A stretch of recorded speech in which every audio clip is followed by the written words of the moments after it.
you know you want to do something, you see other people doing it, and you know you can do it too. And guess what? You can. If I can do this, you can too. So think about what you want to do, write it down, and get started.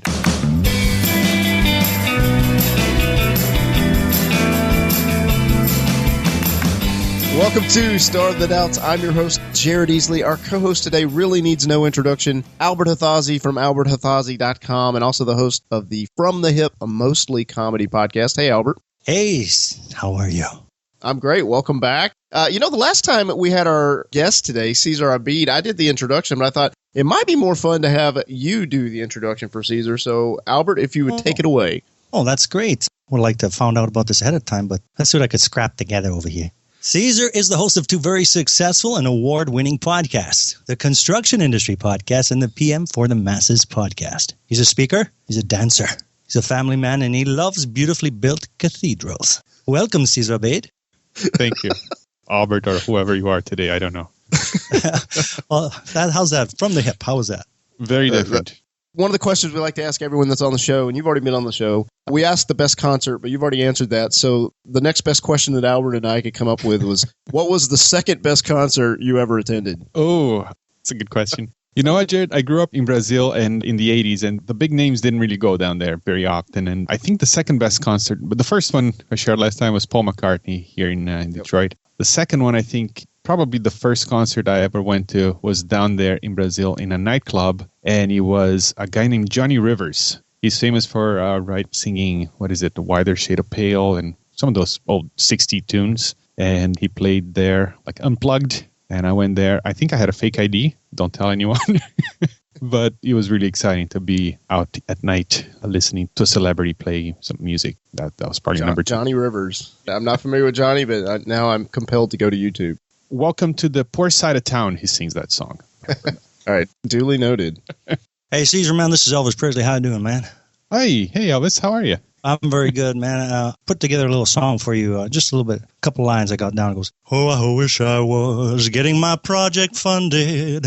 People could read my book when I'm done, baby. I don't know. I'm still working on it. Yeah.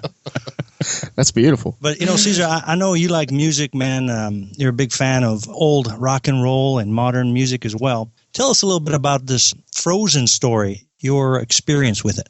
Oh, the whole Frozen video thing? That's right, man. Absolutely, Cesar. The last time you were on the show, we talked about Frozen, and you ended up doing a video with your daughter, and this story's too good not to tell. All right. Short version here.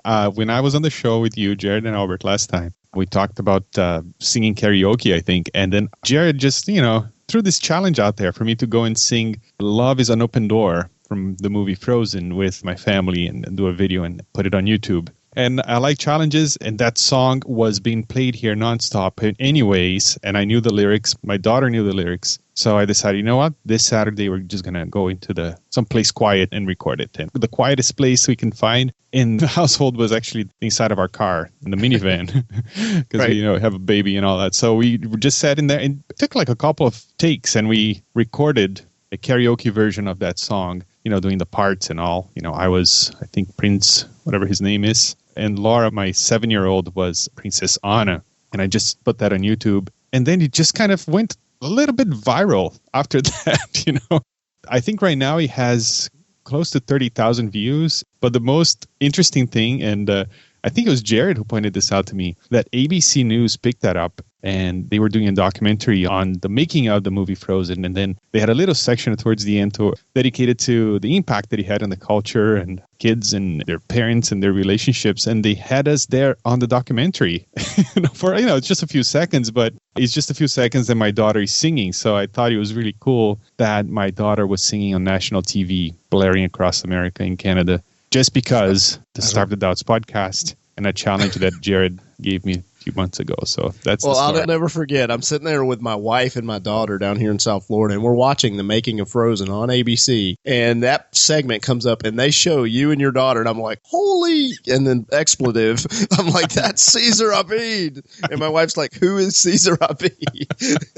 And I'm like, you don't understand. You don't understand. Like, we had him on the show. We talked about this. Like, it was one of those moments for me. I geeked out. I instantly went, tried to make a video of it and went on Instagram and Facebook. And I was pretty excited. I felt like a fanboy. So yeah, me too. And you If it wasn't for you, I probably wouldn't have known about it until days later, because you shared it and you're just blaring out, across Instagram and Twitter, this is you. And then my mom saw it, and then everybody started, sending me different messages. Hey, I saw you on TV.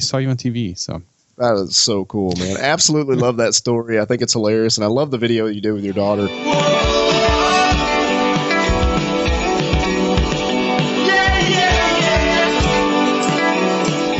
All right, so we mentioned, or Albert mentioned in the introduction, that you're a speaker, and you actually spoke recently at an event in Dallas, Texas. You were at the podcast movement. What was that experience like for you? It was very good. I've spoken before several times, but usually, in project management, this industry. So I usually speak at project management events, construction-related events, and I talk about new media. I talk about connecting online and personal branding, things like that. So this was the first time I was actually at a media event, if you will, talking about project management. So it was a reversal of roles there, but it was a very good experience. And I just got to see the recording just the other day that's now up and available, podcastmovement.com, I guess. And yeah, it was a good experience, and the feedback was really good. Oh, man. Yeah, feedback was great. You did a great presentation. And I think you had some pretty cool takeaways, too, just from the conversations there with the fellow podcasters and understanding some of the challenges that they're running into, not just in podcasting, but just in taking ideas and developing those. So we're going to dive a little bit deeper into that. Right, Albert? Well, I don't know who you're referring to, Albert. Albert isn't here. This is John Lennon. Hello, Cesar. Oh, hi, John. Hi, John. Cesar, I know you're a very big fan of the Beatles, and I have to tell you, when Yoko and I did the sit-in for peace, we had a lot of things to get together, and we actually had hired a project manager. I'd like to ask you, how can listeners take an idea and turn it into reality using project management? Very good question, John Lennon. I hope it wasn't the project manager's idea for you guys to take pictures naked in bed. Okay, so turning ideas into reality.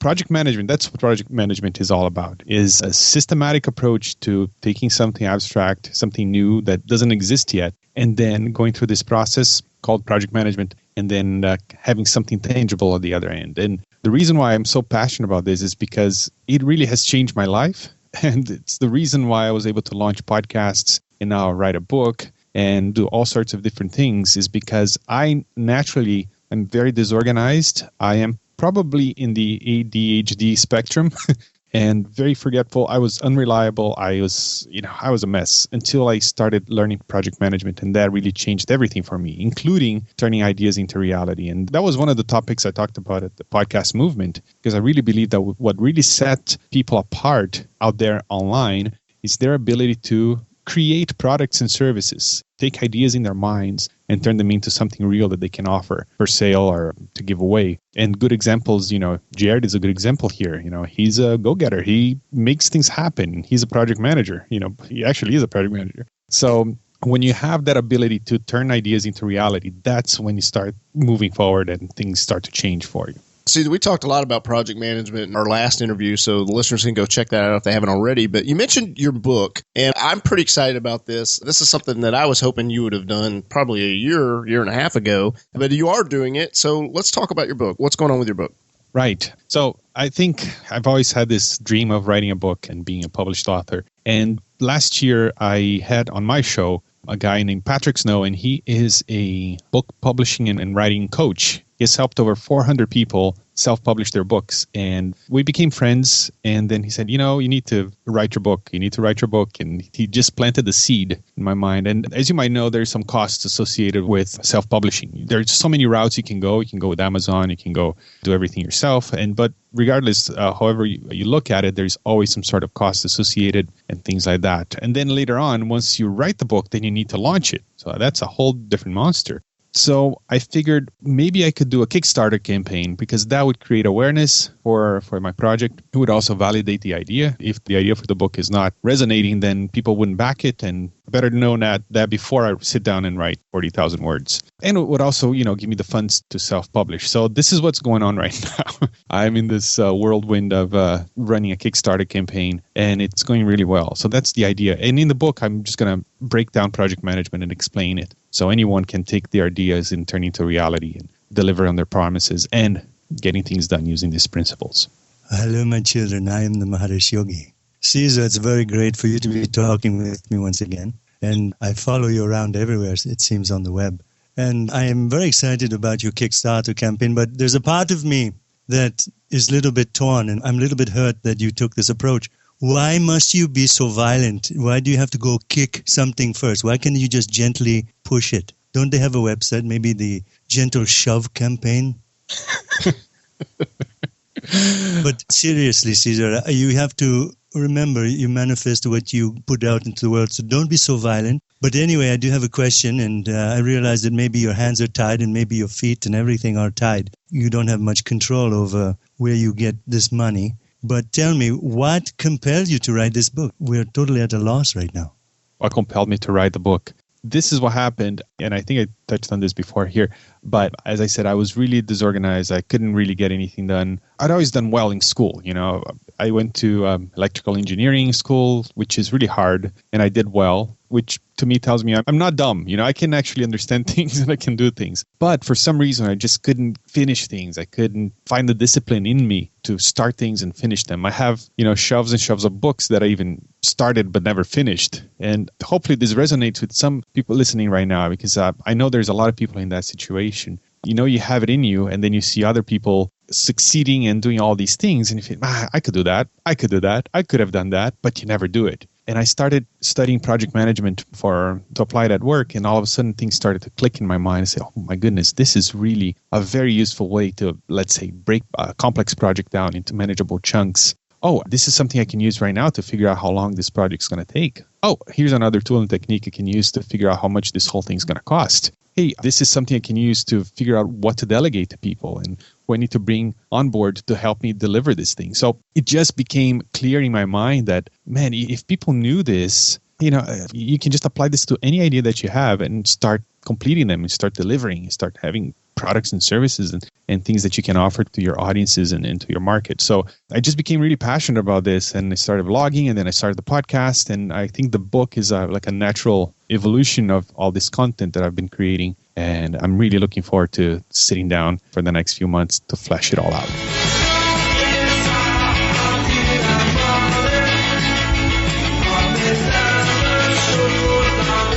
Cesar, the word project management can be intimidating for some people. So what's important for the ordinary non-project managers to know regarding the message in your book? First thing I think, Jared, is to understand what a project is. And I listen to a lot of podcasts, and this term is thrown around a lot about project management. I recently listened to a podcast about, hiring a virtual project manager. And the way that I see that it's been used, it's a little bit, let's say, not correct, if you will. A project is something unique that you're trying to create. It has a definite beginning and an end, and it creates something new. So, for example, the Starve the Doubts podcast, as it currently is not a project for you. This is what we would call in the industry operations. This is business as usual. You're just producing your episodes and on ongoing basis, right? But the launch of the show was a project, okay? And you can maybe consider each of the episodes a mini project. So once you understand that everything you do is a sequence of unique things that you're trying to create, they are all of a sudden become a sequence of projects that you take on. And then project management is just a tested and true approach that the business world uses to create new things. But the problem is, as you said, it's an intimidating term, mostly because all the literature and all the materials that are out there related to project management, they are made for the business world. So the language is not really accessible. So what I'm going to try to do with the book is to explain project management the way I see it as a small business solopreneur, podcaster person, how it has helped me. So I'll just take away all the lingo and the business world language and just, get to the nuggets of each one of the principles and say, this is how you can approach any project that you have and figure things out. So like how long it's going to take, how much it's going to cost, what resources you're going to need. And then you can make a decision. Yeah, this is something I'd like to take on and do. Or, this project is great, but I don't have the time, the resources, or it doesn't appeal to me right now. I'm going to shove it until next year, for example. But it just creates clarity, and it helps your decision making. Hey, hello guys, I'm here. I just got the message on my iPhone 6 Plus. It's Yvonne Lentil from the Cooking Mostly for Men show. Hi, Cesar. Hi, Jared. How are you? Good. Yvonne, welcome. Yeah, welcome. Hi, again. Yvonne Lentil. Thank you very much. Listen, I just took the Cornish hen out of the oven. I thought it was going to be late, but Cesar, I'm really excited about this Kickstarter campaign because, well, you might know I'm on to my third network with my show. Mostly the reason that my show got canceled last time was because of the fire. And I'm interested in knowing how to raise money because, well, let's face it, it's cooking shows are a dime a dozen, and there's a good chance I may have to be starting my own network itself. So my question is to you, and I'm dead serious here. Why did you go about getting your funding through Kickstarter as opposed to other legal methods that I may use? I don't want to know about the fire and how it got started, so... I'm curious about the illegal methods. Well, put it this way. There's a lot of burning oil. It was horrible. Put Michael Jackson Pepsi commercial to shame. All right. It's a good question, Caesar. It is a good question. Forgot what it was about funding. Okay, sorry. All right. So why Kickstarter? Kickstarter is great because I could go around and, I could gather my own money, my own resources, and invest in this dream of mine of writing the book, which is a totally okay thing to do. Kickstarter brings other people into the equation. And eventually, even if you write a book on your own and for yourself, you'd like people to read it. So, you got people to read it or to buy it from you. So eventually, you're going to have to bring people into the mix. So why not bring them into the mix during the early stages when they can actually help you validate the idea and also direct a little bit content of the book? You can write it for them.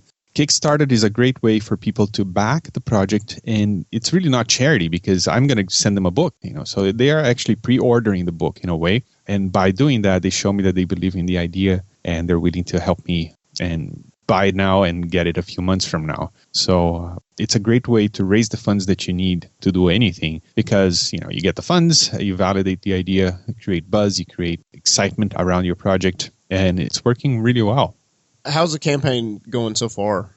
Well, the campaign is, I think there's 24 days to go. So the campaign is about 7 days, 8 days old, and I am 55% funded. And it does well. These campaigns, they do well in the first few weeks and then in the last week when there's the final push. But I thought I was going to do better than average at the beginning, but man, I'm really overwhelmed at the support. 72 backers right now. And people are just coming out to help, and they're excited about the book. So it's really, really cool to see. Caesar, for some people, they don't know Kickstarter, and that's becoming less and less because it's so common now. And it is a great thing. We used it for Podcast Movement. You create different rewards for the people that are supporting you. So what are some of the rewards for those who support your book campaign? This is something I really researched a lot before starting this campaign. There was a lot of homework before I launched this. And one of the things I read and heard over and over again is that you need to limit the number of rewards. Because as you know, Jared, if you give people too many options, sometimes they just don't choose any. So I have a basic pledge is 12 Canadian dollars, which is probably around $10 US right now. And for that level, you get the ebook, the electronic version of the book. And then for $28, you get $28 Canadian. You get the actual signed hardcover copy of the book, and shipping is included. And then it goes up from there. I have the most popular pledge level is 58 Canadian dollars, and that gets you the signed hardcover copy of the book, the ebook, the audiobook version, and also 3 ebooks written by my publishing coach. So you get 4 ebooks, an audiobook, and a hardcover book autographed by me, and your name will also be listed as a supporter in the book, and also you get a personal thank you card from me in the mail. So that's by far is the most popular pledge level. And one that actually starting to do well as well is it's a pledge level that you get all the rewards of the previous pledge, which is the $58, and you get 1 hour Skype call with me. And, we can talk about anything. We can talk about Kickstarter, we can talk project management, we can talk about podcasting, and that is selling as well, So, and then there's 2 more. The higher reward level that I have right now is a $928. I will come and speak at your event, and I'll bring 15 copies of the book for you to give away to your members, whatever association you happen to lead. And I am actually closing in on one of these pledges today. So apparently it's appealing to people who organize events like that. So I'm excited about that. And I'm thinking right now of also adding a pledge for sponsorship spots. I've been speaking with a couple of companies, and that there might be some interest there as well. So that's, in short, that's the pledges that I have set up for this project. But people get really creative with these pledges. As you know, Jared, you guys did really well with Podcast Movement when it comes to that. I saw a campaign, you probably saw this too, Caesar. A guy was wanting to make, I don't think it was like potato salad. Potato salad, yeah.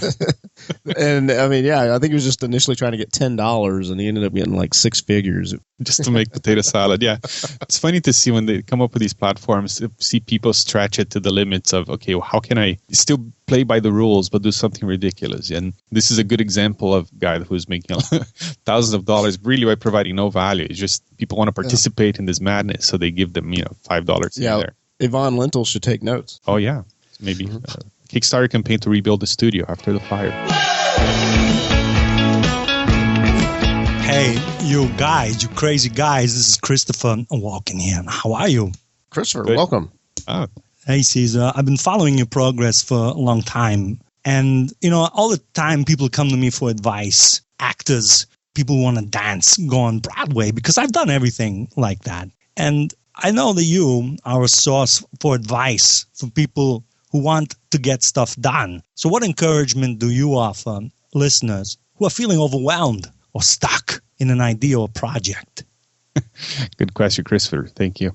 The first advice I give to people when they tell me that they have this idea and it's big, they don't know where to start, is to write things down. I like mind mapping. That's a front-end tool to kind of organize your thoughts. So just take a piece of paper or take a mind map software and just start putting your thoughts down and brainstorming freely without thinking of any structure. Just let's say you're planning to write a book. Just to use that as an example. Writing a book can be overwhelming, just the thought of it, writing thousands of words and then selling and printing and book cover design and all those things that you don't even know. So one idea is to just sit down and write things down. So, okay, for a book, what do I think I need to have done to publish a book? Well, I need to write. That's one thing. So you write that down. I need cover. Write cover down. I need interior layout. You write that down. I probably need some sort of ISBN number. You write it down. So you write everything down that comes to mind, and then you start to group these things into groups that make sense to you. So, for example, all the printing aspects can go under a bubble called printing. And now you start doing that until you get to a map of that project. And then you can take a step back and look at it and say, wow, this is really not that bad. Or you can say, wow, this is really complex, and maybe it's not a good idea to tackle that right now. But once you take that out of your brain and onto the paper or onto the screen of your computer, now, you unload that stress onto something outside of you. And I'll tell you, I think the number one ingredient for success in any project is peace of mind and not being overwhelmed. So, and when you take that out of your brain, I think that's the first step. And then we can talk about what to do with that mind map later on, and I think the book is going to cover that. But that, to me, is the number one thing, is to unload your brain so you are at peace and you can look at this from an objective point of view and not a subjective or emotional, overwhelmed point of view. And you can say, yeah, this is what I need to do, and then we can take it from there. So, Cesar, who is doing something that interests you? Jared, you are. To watch you since we met at a New Media Expo a year and a half ago, and to watch what you have done since then is just really inspiring. You're doing amazing things. And it's really cool. You wrote a book as well. And, while I'm here planning this Kickstarter campaign, you just went out and did it. So that's kudos to you, and the book did really well. Let's see. Another person who is doing something really cool is Albert Hatazi. Yeah, that guy, man. The other guy here today, because he is a funny guy. He is an authentic guy, and he has a comedy show, which when we talk about podcasting, that's usually not a topic that we talk about, because we're talking about business and list building and, things like that. But Albert's show is really a delight to listen to, because it's just Albert being funny and doing what he loves to do. And Albert, you even got a hater the other day. I thought that was really cool, and a sign that you've made it. When you get haters, I think that's a sign that you made it. Tell us about the hater, Albert. Oh, the hater. Yeah, I did something a little bit edgy, but completely clean. And I was just driving my car, and I thought it would be great to have a guy who's observational, and he notices things that he doesn't like. One of the things that I kind of find strange in our town is bike lanes. They redid all of our streets, took them a long time to line them and all that. So I just some satirical humor here. This character in my podcast didn't like bike lanes, and I put it up on Google Plus, and I tagged it with our city. And this one guy, who later I found out is a big biker, he was basically putting down my type of comedy and saying it was a completely ignorant approach to what's happening around town. And I'm like, all right, somebody's listening to the show. All right. So we all know that you're nobody until somebody finally dislikes what you're doing. You should say that as a Dean Martin. Everybody. I don't know. Something like that. No, good for you, though, Albert. Albert lives in the north end of Canada, so I don't think people ride bikes anyways up there. That's why that guy's so angry. He wants to ride his bike. Right. Yeah. Well, just to add on to that, apparently the guy who came up with this idea for our city doesn't even drive a car. So how's that for knowing what people really need in the city? He's just a biker. What city do you live in, Albert? Ontario, Canada. All right. Hi, Cesar. It's Arnold here. How are you? I'm good, Arnold. What have you been up to these days? You're from Canada, aren't you? Yes. I'm going to be going for the governor of Ontario now. We don't have governors at provinces. We have premiers. I want to read up on that. I don't know what to even say about it. But listen, I got one question for you. Thanks for coming to the podcast. What's the best place for your listeners to support your Kickstarter campaign? Very easy. If you go to projectmanagementforyou.com, all spelled out, projectmanagementforyou.com, it's going to take you to the campaign, and you can... I made a video as well, and I decided to do something a little bit different with the video, but that's all I'm going to say. You have to go and watch it. Well, Cedar, before we wrap up here, we had some awesome co-hosts. We had Elvis Presley, John Lennon, Yogi, Yvonne Lenthal, Christopher Walken, Arnold Schwarzenegger. I mean, I don't know what people want in a show, but this definitely delivered. Do you have any final thoughts for the listeners? Yes. My final thought is, you want to do something, you see other people doing it, and you can do it too. And guess what? You can. If I can do this, you can too. So think about what you want to do, write it down, and get started. Yeah, or just make a singing video with your daughter and have millions of people see it. Or you can do that too. Yeah, it's awesome being part of this, watching you do this, especially since I know you so well. And it opens up the eyes on what's possible, really. And I just wanted to publicly thank Jared and Albert, because you guys were one of my first backers there. So thank you so much. Oh, man. My pleasure. I'm excited about the book, and definitely best wishes to you and your family and the book and everything that's going on. Yeah, Albert, you got any final thoughts? No, again, it's great. Thanks for having me. And, we should be honest with people that we're definitely not in the same room. We are cross. There's like a triangle right now. That's what we would be seeing. Caesar, you're away in London. I'm in the other end of Ontario. It'd be like a triangle right now. So, just to keep things real. Yeah. Yeah, I'm in South Florida, which is not Canada, although we do have Canadians here. You might find this interesting, Jared. Even though Albert and I are in Ontario, Canada, it is a shorter drive for me to drive to you than to him. Is that true? That's true. Wow, to drive all the way to South Florida would be closer than for you to go to Thunder Bay. Yep. Yeah, we're about 15 hours apart. Something like that. Interesting fact. Okay, cool. Well, hey, gentlemen, thank you again. Projectmanagementforyou.com, right, Cesar? That's correct. Thank you, Jared, for the opportunity. And Albert, always fun, man. All right. Thanks, guys.